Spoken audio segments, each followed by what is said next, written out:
আমি এনো 2 বিঘা ক্ষেত করছিলাম। গতকাল সন্ধ্যা শিলাবৃষ্টিতে আমার সব ধান ফালাই দিছে, অধিকাংশ ধানে ফালাই দিছে। এখন ক্ষয়ক্ষতি, অনেক ক্ষয়ক্ষতি হয়েছে, যার পুষিয়ে ওঠার মতো আমার সম্ভব না। এখন সরকার যদি আমার একটু সহানুভূতি দেখায় তাহলে হয়তো এই ক্ষতির সাধ্য আমি পুষিয়ে উঠতে পারবো। কালকের শিল্পীরা অনেক ধান ক্ষতি হয়েছে। আমার 2 ভাই ক্ষেত কাটছি, 2 কাঠা ক্ষেত কাটছি, 8 কাঠা ক্ষেতের ধান অর্ধেক ধানই নষ্ট হয়ে গেছে। দেখ অনেক ক্ষতি হয়েছে। শিল্পীরা ঘরের টিন, বহুত টিনও কানা হয়ে গেছে, ছিদ্র হয়ে গেছে। শিলাবৃষ্টি হয়েছে, শিলপরিয়া অর্ধেক ধান পুড়িয়ে গেছে, অনেক ক্ষতি হয়েছে আর কি।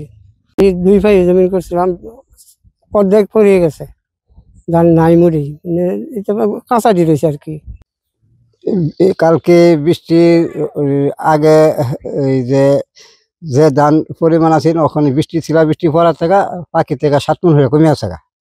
গতকাল সন্ধ্যায় গলদাপাড়া উত্তর অংশের এই এলাকায় ব্যাপক শিলাবৃষ্টি হয়। হঠাৎ করেই অল্প সময়ের মধ্যে শিলাবৃষ্টি হয়। তো এই সময় এই এলাকার জমিগুলা ম্যাক্সিমাম জমি ধান পাকা অবস্থায়, এবং এখানে পরিদর্শন করে দেখলাম যে বৃধান 100 বিশেষ করে সবচেয়ে বেশি ক্ষতিগ্রস্ত।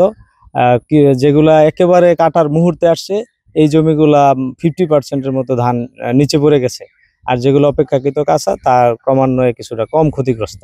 তো আমরা এখনো পুরোপুরি দেখা হয়নি, সম্পূর্ণ দেখা হলে তারপরে আমরা এটা ক্ষতির পরিমাণটা বলতে পারবো।